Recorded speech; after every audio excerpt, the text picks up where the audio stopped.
آسمان کے تمام فرشتوں کو خبر دے دو، یہ اللہ کا پیارا بن گیا ہے۔ حضرت جبرائیل علیہ السلام، آسمان کے تمام فرشتے اور تمام نورانی مخلوقات بھی اس سے محبت کرے۔ ساتوں آسمان کے کھربوں فرشتے اس سے محبت کرنے لگتے ہیں۔ پھر ایک فرشتہ آسمان سے دنیا میں آتا ہے اور اعلان کرتا ہے کہ اے لوگو، فلاں شخص اللہ کا محبوب ہے۔ حضرت جبرائیل علیہ السلام اور تمام آسمانوں کی نورانی مخلوقات اس سے محبت کرتی ہے، تم بھی اس سے محبت کرو۔ اور پھر دنیا والوں کے دلوں میں اللہ پاک اس بندے کی محبت ڈال دیتا ہے۔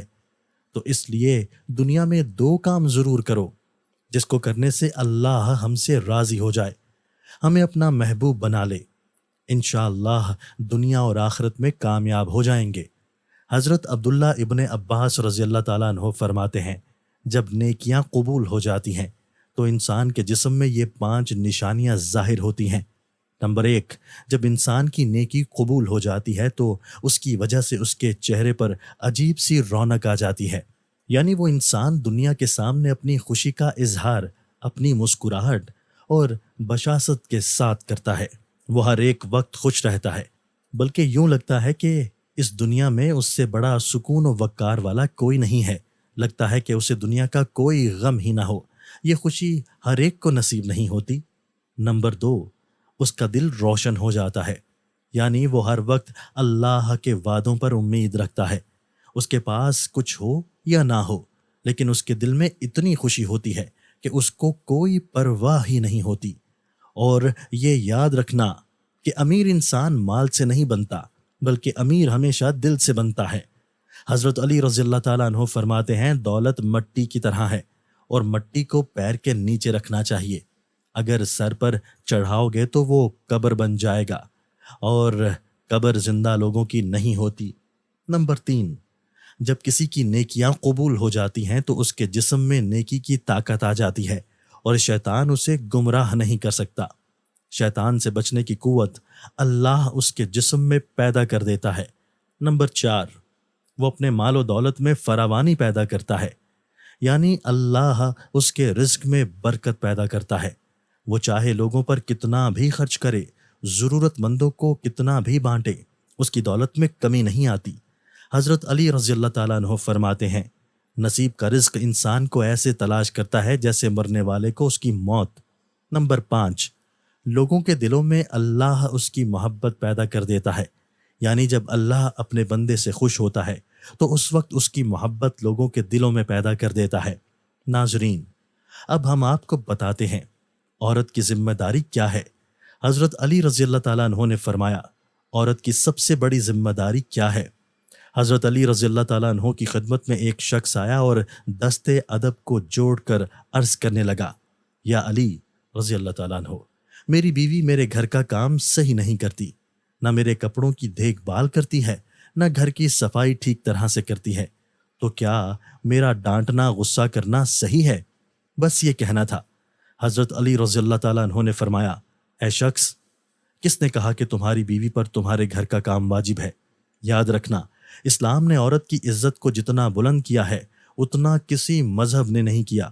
میں نے اللہ کے رسول صلی اللہ علیہ وآلہ وسلم سے سنا کہ عورت کی سب سے بڑی ذمہ داری یہ ہے کہ وہ اولاد کی اچھی پرورش کرے اور وہ اپنی اولاد کا خیال رکھے، لیکن اگر اولاد کی پرورش کرنے کی اجرت شوہر سے مانگنا چاہے تو وہ بھی مانگ سکتی ہے۔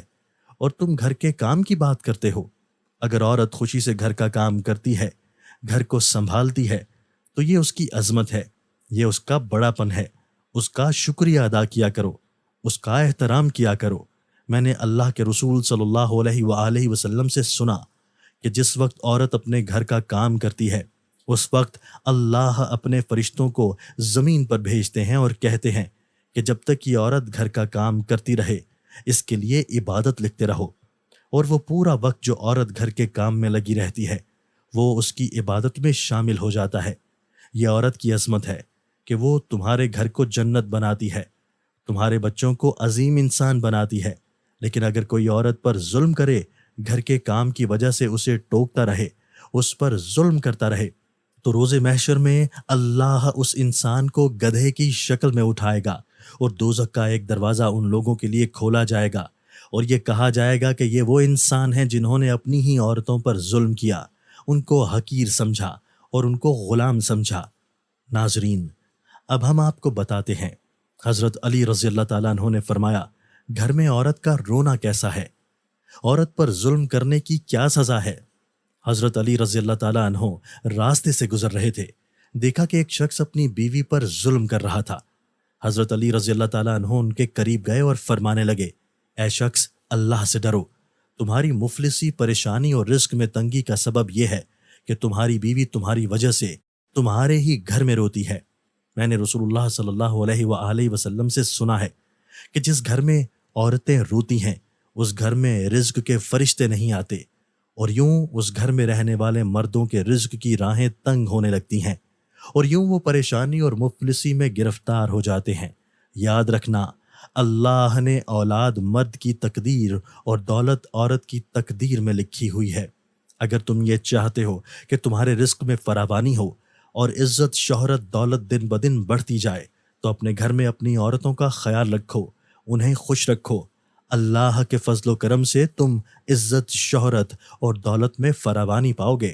ناظرین، اسی طرح کا ایک اور واقعہ ہے کہ ایک مرتبہ حضرت علی رضی اللہ تعالیٰ عنہ راستے سے گزر رہے تھے۔ آپ نے دیکھا ایک شخص اپنی عورت پر ظلم کر رہا تھا اور اس کی توہین کر رہا تھا۔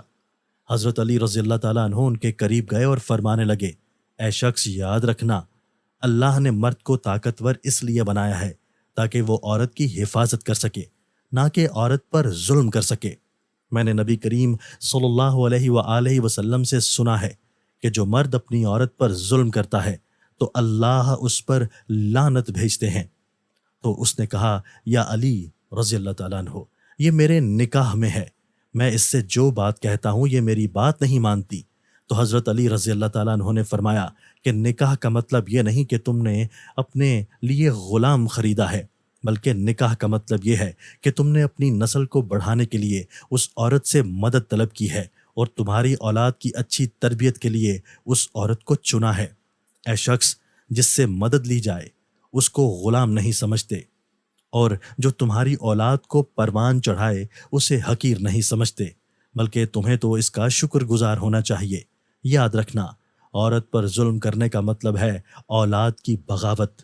آنے والے وقت میں اولاد اس عورت کے جسم سے تمہیں نصیب ہوگی تو اس کے وجود میں تمہارے لیے بغاوت ہی بغاوت ہوگی۔